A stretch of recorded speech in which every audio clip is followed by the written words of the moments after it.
بسم اللہ الرحمن الرحیم۔ السلام علیکم عزیز طلبہ، میں محمد اقبال عربی گرامر کے سبق کے ساتھ حاضر خدمت ہوں۔ آج کے سبق میں ہم الفاظ کے معنی پڑھنے جا رہے ہیں۔ صفحہ نمبر 13 ہے، ووکیبلری، الفاظ کے معنی۔ ووکیبلری دراصل ذخیرہ الفاظ کو کہتے ہیں۔ آپ جانتے ہیں کہ جب بچہ بولنا شروع کرتا ہے تو اسے ایک تو الفاظ کے بولنے میں مشکل پیش آتی ہے، دوسرا اس کے الفاظ کا ذخیرہ بہت تھوڑا ہوتا ہے۔ وہ ایک لفظ سے شروع کرتا ہے، پھر دوسرا لفظ سیکھتا ہے، پھر آہستہ آہستہ اس کے ذہن میں مزید الفاظ آتے جاتے ہیں، یہاں تک کہ وہ کمیونیکیشن کرنے کے، اپنی بات کہہ سکنے کے قابل ہو جاتا ہے۔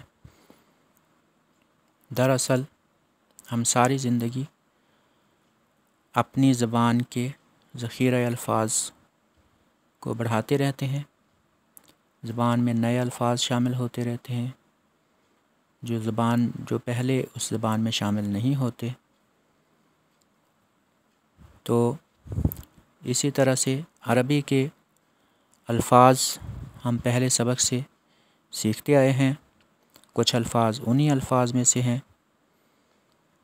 آہستہ آہستہ ہمارے ذہن میں عربی کے تقریباً تمام مروج الفاظ کا ذخیرہ بن جائے گا، تب ہم اس قابل ہوں گے کہ ہم کوئی بھی بات عربی میں کر سکیں۔ لیکن اس سلسلے کی کوئی انتہا نہیں ہے، یہاں تک کہ نیٹو عربی، یعنی جن کی زبان مادری زبان ہی عربی ہوتی ہے، وہ بھی ساری زندگی سیکھتے رہتے ہیں، نئے نئے الفاظ اپنی زبان میں اپنے روزمرہ کے بول چال میں شامل کرتے رہتے ہیں۔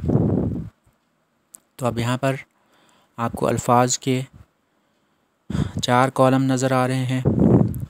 پہلا کالم اردو میں ہے، دوسرا عربی میں، تیسرا اردو میں، چوتھا عربی میں۔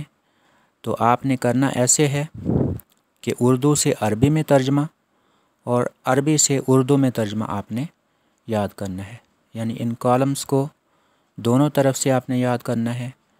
مثلاً گھر کا معنی بیتن اور دوبارہ بیتن کا معنی گھر۔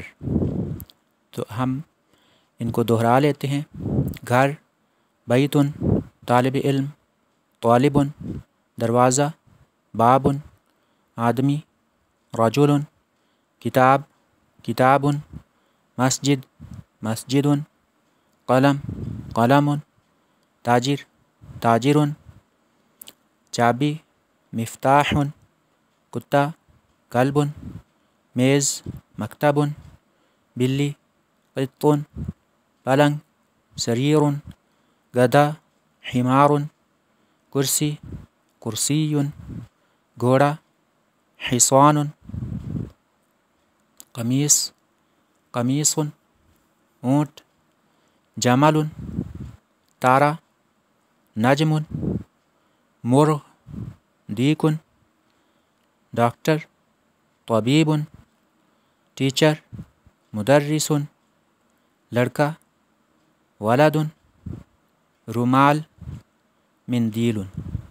اگر آپ غور کریں تو ان میں سے کافی الفاظ ایسے ہیں جو ہم آلریڈی اردو زبان میں استعمال کر رہے ہیں، لیکن وہ اردو زبان میں الفاظ کہاں سے آئے؟ وہ عربی سے ہی آئے۔ مثلاً لفظ بیت کئی جگہ پر استعمال ہوتا ہے، مثلاً بیت المقدس، بیت الحرام، بیت اللہ۔ اسی طرح سے طالبن، طالب لفظ استعمال ہوتا ہے، کتاب، مسجد، قلم، تاجر۔ اسی طرح سے لفظ